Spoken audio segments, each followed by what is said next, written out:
before the world learned to associate human flight with the names Orville and Wilbur Wright. Another mind was already reaching for the sky quietly, persistently, and far from the spotlight. His name was Charles Frederick Page, a black inventor from Louisiana whose vision of flight emerged in an era that rarely allowed people like him to be seen, let alone celebrated. This is not a story meant to replace the Wright brothers. It is a story meant to complete the picture history left unfinished. At the turn of the 20th century, when powered flight was still considered an impossible dream, Charles Frederick Page was designing, building, and testing a flying machine of his own. Without access to elite universities, wealthy investors, or public acclaim, he relied on self-education, observation of nature, and relentless determination. His work was serious enough to earn a U.S. patent filed before the Wright brothers made their historic flight. Yet for more than a century, his name was missing from textbooks, museums, and classrooms. Why? Not because his ideas lacked merit, not because his work failed, but because history, like society at the time, chose silence. Racial barriers limited whose achievements were remembered and whose were quietly pushed aside. Page's aircraft disappeared, his opportunity vanished, and his story faded while aviation history marched on without him. Today, that silence is finally being challenged. This story is about invention, yes, but it is also about resilience, lost recognition, and the countless innovators whose brilliance was overshadowed by circumstance rather than capability. As we dive into this powerful and overlooked chapter of aviation history, you will discover how close Charles Frederick Page came to changing the narrative of flight and why his legacy matters now more than ever. If stories like this deserve to be heard, take a moment to like this video, subscribe to the channel, and share it with others. Every click helps bring forgotten history back into the light. To understand how Charles Frederick Page could imagine flight long before the world was ready to accept it, we must first return to the conditions that shaped his mind. His story does not begin in a workshop filled with tools or in a classroom guided by instructors, but in a society designed to limit his access to knowledge itself. Born into slavery, Page entered a world where learning to read or write was often forbidden, not because of any lack of ability, but because knowledge represented independence, and independence was considered dangerous. Yet even within those constraints, his curiosity could not be contained. As the nation moved through emancipation and into the long shadow of segregation, Page carried with him a belief that understanding the world was a form of freedom. Without formal schooling, he taught himself to read and write, slowly building the intellectual foundation that would later allow him to think like an engineer. He studied the natural world with patience, watched how systems worked, and asked questions others never thought to ask. This self-directed education was not simply an act of ambition. It was an act of quiet defiance, pursued in a time when opportunity was unevenly distributed and recognition was rarely extended to those who looked like him. That discipline of self-learning shaped every aspect of Page's life. He did not confine his talents to a single trade, nor did he wait for permission to innovate. In central Louisiana, he became known as a skilled and resourceful entrepreneur, working across industries that required precision, planning, and technical understanding. He sourced timber for railroads and infrastructure, produced charcoal, built furniture, and cultivated plants used for medicinal purposes. Each endeavor added to his understanding of materials, mechanics, and efficiency, creating a practical education that no institution could have provided him. Yet Page's intellect extended beyond survival and business. He was a thinker, deeply engaged with how things moved, how forces interacted, and how nature solved problems long before humans attempted to replicate them. While others saw insects as background details of daily life, Page saw patterns and possibility. He observed how wings adjusted to air, how balance was maintained, and how motion could be controlled rather than resisted. These observations did not exist in isolation. They were the natural extension of a mind trained to learn independently, to connect ideas across disciplines, and to imagine solutions where none seemed obvious. This mindset explains how Page could envision flight at a time when the idea was still considered unrealistic by many. His engineering instincts were not theoretical alone. They were grounded in years of hands-on problem-solving and adaptation. Every business he ran, every structure he built, and every system he studied contributed to the confidence that complex challenges could be understood and improved. Flight, to him, was not fantasy but another problem waiting for a solution. What makes Page's journey remarkable is not only what he achieved, but what he achieved without. He had no institutional backing, no financial safety net, and no assurance that success would be rewarded fairly. The barriers he faced were not incidental. They were woven into the social fabric of his time. Yet instead of narrowing his vision, those barriers sharpened it. They forced him to rely on observation rather than instruction, persistence rather than approval, and internal conviction rather than public validation. This foundation built from self-education, adaptability, and resilience set the stage for everything that followed. When Page later designed and patented his airship, it was not a sudden leap into innovation, but the culmination of a lifetime spent learning in silence, building in obscurity, and believing that the future could be shaped by those history had chosen to overlook. By the end of the 19th century, the quiet discipline that had shaped Charles Frederick Page's life began to take physical form. Years of observation, self-education, and practical experimentation converged into a single ambition: to build a machine that could move through the air with intention rather than chance. Between 1899 and 1903, in a period when flight still belonged more to imagination than reality, Page transformed his ideas into a working bi-balloon airship, constructed not in a research laboratory, but in the familiar space of his own surroundings. What distinguished Page's approach was not spectacle, but careful thought. He did not attempt to overpower the air, nor did he rely on crude imitation of existing designs. Instead, he returned to the same source that had guided his learning for years: nature itself. Insects, particularly those with delicate wings and remarkable control, demonstrated something many engineers of the era overlooked. Stability and direction mattered as much as lift. Page watched how small adjustments allowed these creatures to hover, turn, and correct themselves in motion, and he sought to translate those principles into a human-made machine. The result was an airship that reflected both creativity and restraint, rather than depending on a single lifting structure. Page designed a bi-balloon system that distributed buoyancy more evenly, offering greater balance in the air. Beneath this lifting framework, he incorporated a hull shaped not merely to carry weight, but to move deliberately. A rudder allowed for steering, while a motor-driven propeller provided forward motion, giving the craft the ability to travel with purpose rather than drift at the mercy of the wind. In an era when many flying concepts struggled with control, this emphasis on direction and stability marked a meaningful advance. Testing the airship was not a theatrical event. There were no crowds, no reporters, and no sponsors watching closely. Behind his home in Pineville, Page conducted his experiments with patience, refining his design through repetition rather than publicity. Each test represented not only technical progress but personal risk, as materials were expensive and resources limited.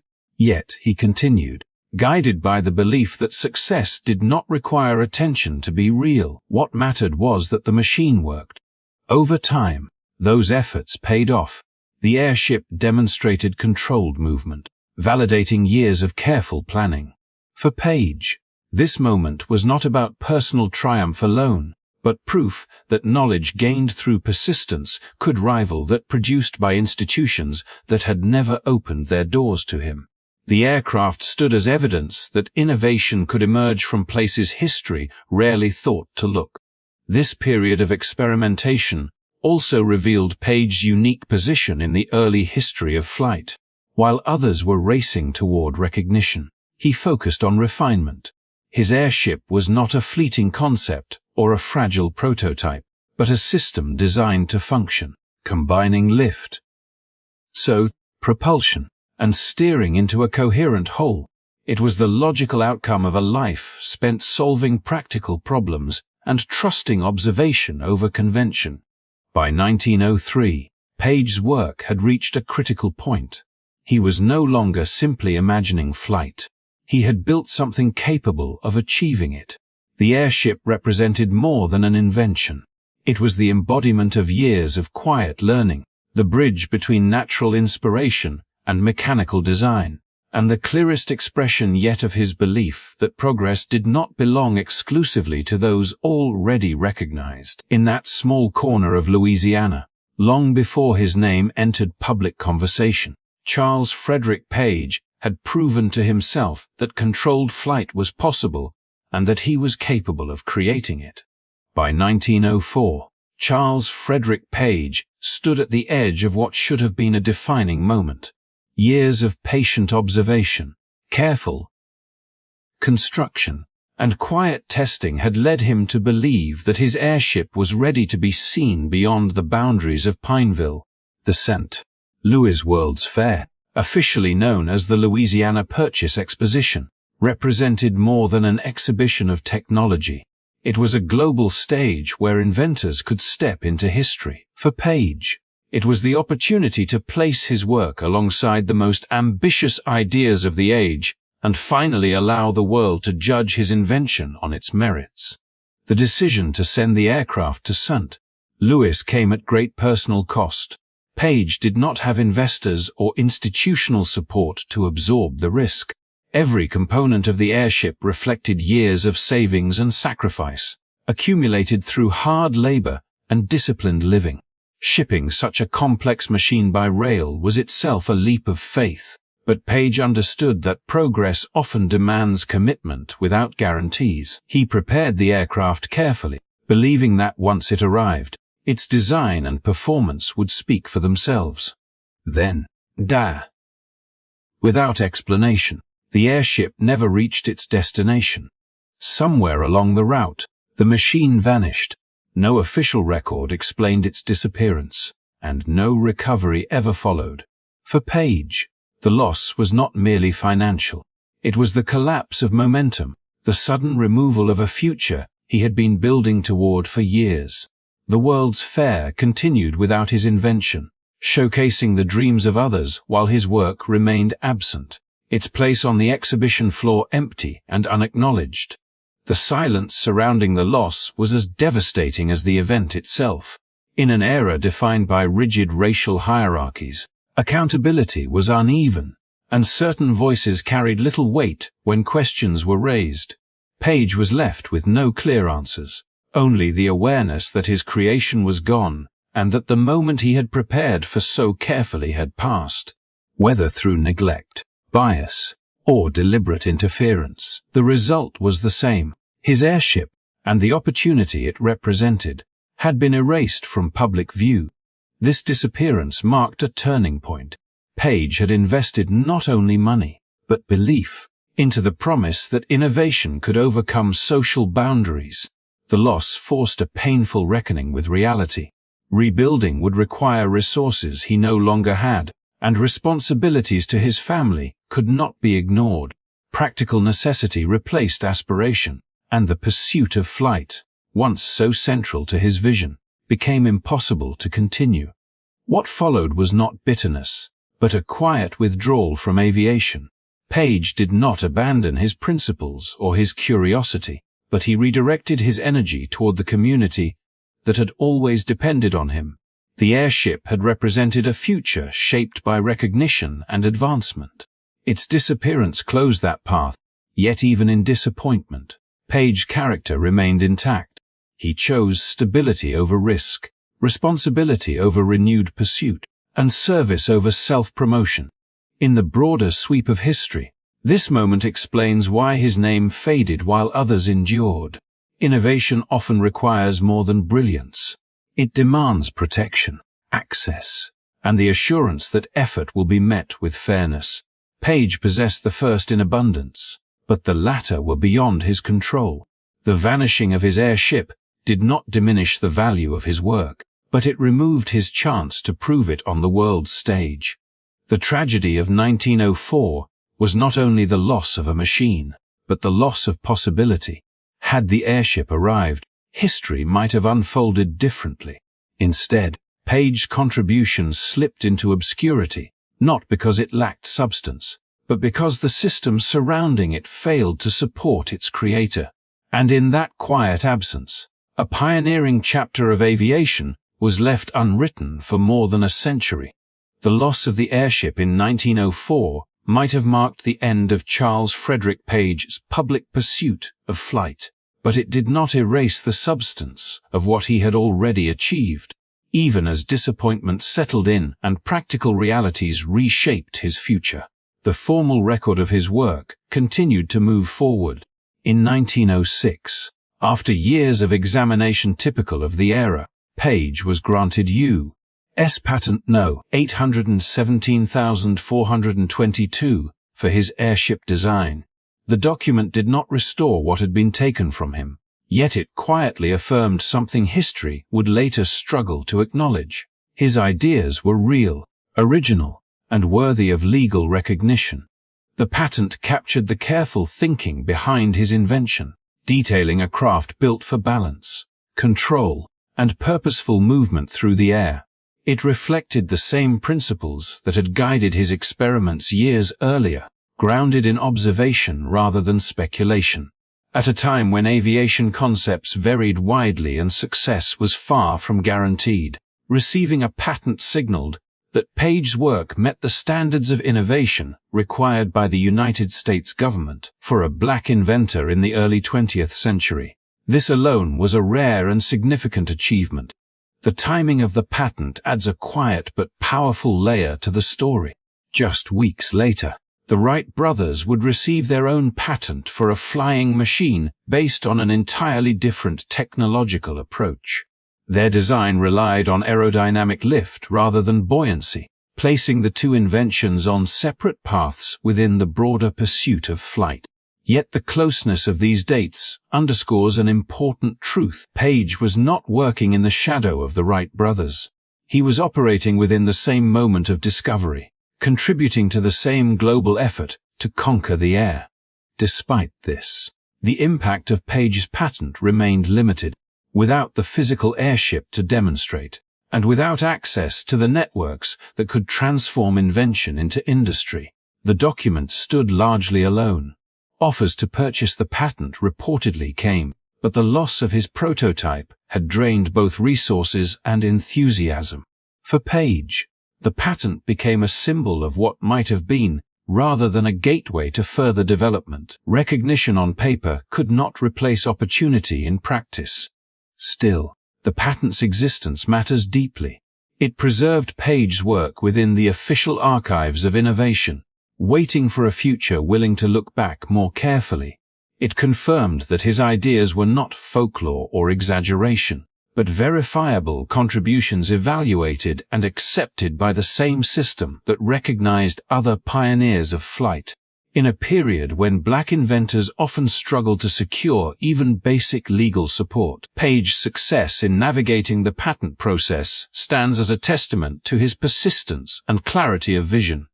Over time, some would question the significance of his invention by drawing distinctions between airships and airplanes, as though categorization alone could determine historical value. Yet progress rarely follows a single path. Aviation evolved through multiple experiments, approaches, and failures, each informing what came next. Page's work belonged to this collective effort, advancing understanding of control and stability at a moment when such questions remained unresolved. Viewed in this light, U.S. Patent No. 817,402, becomes more than a technical record. It is a marker of presence in a narrative that long excluded him.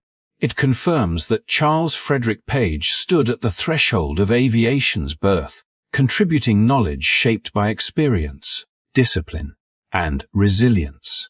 Though his name did not enter popular history at the time, the patent endures as proof that he was there, thinking boldly. So, inventing seriously, committing, and pushing the boundaries of what was believed possible at the very same moment the world began to learn how to fly. For much of the 20th century, Charles Frederick Page existed only in fragments, family memories, aging newspaper clippings, and a patent number buried deep within government archives. His name rarely appeared in classrooms or museums, and his role in the early story of flight remained absent from the narratives most people were taught. This long silence was not accidental. It reflected a broader pattern in which certain contributions were overlooked, not because they lacked value, but because history did not always preserve every voice with equal care. That silence began to change in the 21st century, through the determined work of historians, researchers, and Page's own descendants. His story was slowly pieced back together. Newspaper records from the early 1900s were re-examined, patent documents revisited, and local histories reassessed with new questions in mind. What emerged was not a myth or an exaggeration, but a well-documented account of an inventor whose work had been real, original, and recognized in his own time, even if it was later forgotten. Museums and cultural institutions played a crucial role in this rediscovery. Exhibits dedicated to Black innovation and American aviation history began to include Page's contributions, placing his work in its proper historical context. His airship designs were displayed not as curiosities, but as serious engineering efforts that belonged to the broader evolution of flight. These public acknowledgments did more than honor one man. They challenged long-standing assumptions about who gets remembered as a pioneer. Public recognition followed. Awards were granted posthumously. Exhibits were unveiled in prominent spaces. And his name finally entered conversations it had been excluded from for generations. For the first time, visitors could stand before his designs and understand that the story of aviation was never the achievement of a single moment or a single group, but the result of many minds working in parallel, often under very different circumstances. What makes this reclamation especially meaningful is that it does not seek to rewrite history, but to complete it. Page's legacy does not diminish the achievements of others. Instead, it expands the narrative, reminding us that innovation has always been more diverse, more complex, and more human than simplified timelines suggest. His story stands as evidence that brilliance can exist without applause, and that recognition delayed is still recognition worth pursuing. As this story comes to a close, it invites reflection. How many other innovators remain hidden in the margins of history, waiting for someone to look again? Charles Frederick Page's journey reminds us that progress is not only about moving forward, but also about recovering what was left behind. His legacy now lives not just in exhibits or records, but in the renewed commitment to tell fuller, more honest stories about the past. Thank you for taking the time to listen and reflect on this remarkable journey. If you found this story meaningful, please like this video, subscribe to the channel, and continue supporting the sharing of overlooked history. Every voice remembered brings us closer to a more complete understanding of where we came from and where we are going.